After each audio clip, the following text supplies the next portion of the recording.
Hey, it's me, MLB. Here is the Top Delinquent chapter 38, and this one is titled Changes and Advances.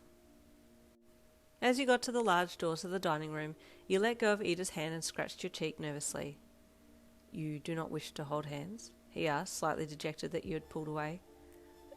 No, I don't know, you mumbled. Tensei is not home, Iida said. Are you afraid of his teasing? No, you replied as you looked up at him. Your voice trailed off and Iida nodded apologetically. We are moving too fast. I will let you choose the pace of the relationship. You felt bad but nodded and looked down again, internalizing your emotions. It's not that I'm embarrassed. Maybe I'm a little, but also I'm just scared, you thought as you stepped in, once Iida had opened the doors to the ridiculously large dining room with equally ridiculously long table. What if he leaves me too, like everyone else in my life?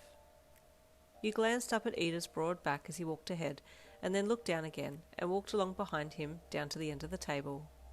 Iida greeted all the waitresses and waiters by name, and then gently pulled your chair out for you to sit down on, which you did, and another waiter pushed your seat in while Iida sat beside you. Wanting to thank your man for being sweet, you reached under the table and touched his leg to get his attention, and then let slip a soft thanks. Iida smiled at you, and then looked across to the head waiter, who was standing patiently on the other side of the table. We are ready for our first course, Iida said politely to the man. How many courses is this dinner? You whispered softly to Iida. Just the standard 5, he replied, letting his hand sit under the table as well and reach across for yours. His fingers brushed the back of your hand, and your heart did a little backflip at the same time that you processed that it was going to be 5-course meal. 5? You hissed with surprise. 5 courses? Yes, Iida asked with confusion on his face. Why are you surprised? If only he knew that I hardly ate when I was at home, for fear of being in the kitchen for too long getting beaten by Dad or getting yelled at by Mum. You just shook your head in reply. No, it's fine, you said dismissively, waving your free hand in the air, because your other one had your fingers now interlaced with Iida's. The first course to come out was served by the waitresses and announced by the sous chef. Please enjoy our goat cheese crostini with fig olive tapenade, the man in the tall chef hat said with a polite nod of his head. You looked down at the 2 small slices of crostini bread with white cheese and the black olive mixture on your plate. Yeah, it's small, it's fine. I can handle 5 of these rounds, let's do it, you thought as you took the small bread in hand and shoved it into your mouth. You tried to bite down on it, but your mouth was too full of that bite to bite it in half, and you choked on it while you were trying to maneuver it around with your tongue so you could chew on it properly. Gah! You groaned internally, looking like a horse with peanut butter on the inside of its lips. Iida didn't make any comment, and you both ate in silence, fingers intertwined under the table, while the waitstaff watched on. After finishing your first course, the waiters removed the empty plates from in front of you, and then the waitresses placed course number 2 down on the table. For our second course, we have mushrooms stuffed with pecorino romano, garlic, and breadcrumbs, the sous chef announced.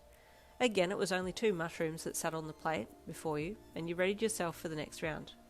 Yeah, this is okay too, you thought, letting go of Iida's hand to use utensils this time. Courses 3 and 4 came and went, and you were starting to feel the pressure in your stomach as you neared the halfway mark with the main course. How are you going? You whispered to Iida after swallowing your mouthful. You ate more cups of ice cream than me. This is why I wanted orange juice, he whispered back. Is it possible for one's stomach to implode due to overeating? Only one way to find out, he replied softly with a cheeky voice. I don't know if I'm going to be able to get through this. Hold on, let me ask the chef something. You looked up at the sous chef and smiled. Hey boss, what's for dinner? Oh, it's lemon creme brulee with dry white wine, he replied with a smile. Yep, sounds good. I have room, you said with a smile. How does knowing what would be on the menu for dessert help with getting through mains? Iida asked with surprise. I always find extra room for dessert if it's going to be good, he replied with a close-lipped smile as you chewed your mouthful. Then I shall do the same, Iida replied, redoubling his efforts to eat mains. You were both struggling as you shoveled the last few mouthfuls in, glancing at each other while completing your meal. Done, you yelled as you swallowed the last mouthful, smacking your cutlery down on the empty plate, then holding your hands up.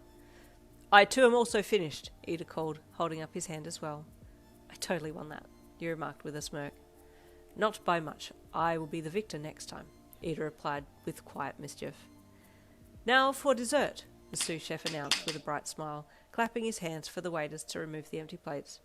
Whoa, time out, compadre. Let's just simmer down, little my guy. I am about to burst. Just cool it before dessert, he said, holding his stomach and leaning back on the chair. The confused sous chef looked at Iida for an explanation, and he translated your words. My girlfriend, Yin. An excited gasp escaped from one of the waitress's lips, and then she immediately stifled it with her own hand, and another groaned. Oh, there goes my $10, you heard the waitress who groaned whisper. A bet is a bet, the other replied. Iida continued. Wishes to observe a moment's reprieve before commencing dessert.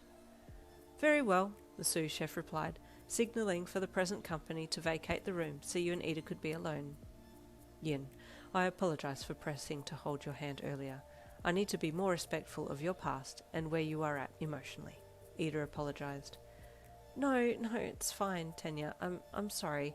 I'm just a little all over the place at the moment. Understandable, he replied softly. You took his hand from his side and held it. I'm getting used to it, though, you said in a quiet voice. I'm just scared to get too attached, you know. And there is chapter 38, done and dusted. Chapter 39 will be tomorrow. I'll see you then.